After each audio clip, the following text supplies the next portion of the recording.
Hello guys, আসসালামু আলাইকুম। কি অবস্থা সবার? আশা করি সবাই ভালো আছেন। সবাইকে ঈদের অনেক অনেক শুভেচ্ছা। একটা মাস রমজানের পর অবশেষে ঈদ চলে এলো, আর এই রমজান মাসটা অনেক দ্রুত শেষ হয়ে গেল। আর ঈদের দিনে সকালবেলা সবার বাসায় অনেক অনেক রান্নার আয়োজন চলতে থাকে, আর আমাদের বাসায় ঠিক তেমনই শুরু হয়ে গেল। ঈদের দিনে সকালবেলা থেকে সব ধরনের রান্নার আয়োজন করা হয়।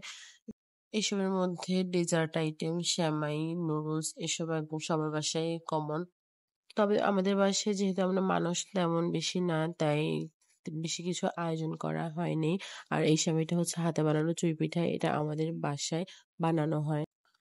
আর এখানে সেমাই জর্দা করা হলো, এটা নারকেল দিয়ে করা হয়। এদিকে নুডলস রান্না করা হলো, আর এটা হচ্ছে সেমাই দিয়ে বানানো পিঠা, এটা খেতে অনেক মজা হয়েছে।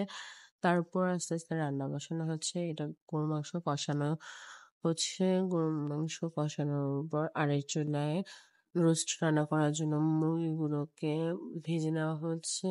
এই তো আমাদের এখানে গরুর মাংসগুলো রান্না প্রায় হয়ে এসেছে, কিছুক্ষণের মধ্যেই নামানো হবে। আর আরেকদিকে রোস্টটা রান্না করা হয়েছে, রোস্টটা খেতে অনেক মজা হয়েছে, আমার আম্মু বানিয়েছে এটা। আর এটা হচ্ছে আমার ঈদের মেইন ড্রেস, আমার ঈদের আউটফিট যেটা, সেখানে সবকিছু আমি রেডি করে নিচ্ছি, আর আমিও রেডি হয়ে যাব। তারপর কিছু ছবি তুলবো। ঈদের দিন কোথাও ঘুরতে যাওয়া হয় না, বেশিরভাগ সময় বাসায় থাকা হয়। তবে আমি গিয়েছিলাম আমার দাদা বাড়িতে, কিন্তু সেই সব কিছু রেকর্ড করা হয়নি। এরপর আমি আমার বাসা নিচে চলে গেলাম, আর এখানে কিছু ভিডিও করলাম। এরপর কিছু ছবিও তুললাম, যেগুলো আপলোড করা হয়েছে, অনেকেই দেখেছে। ছোটবেলায় ঈদ নিয়ে অনেক এক্সাইটমেন্ট কাজ করতো। ঈদের জামা কাউকে না দেখানো, ঈদের জামা কাউকে দেখালে পুরনো হয়ে যাবে, তারপর ঈদের দিনে সালামি, এসব নিয়ে। কিন্তু বড় হওয়ার পর এসব কিছুই কেমন যেন হয়ে যায়।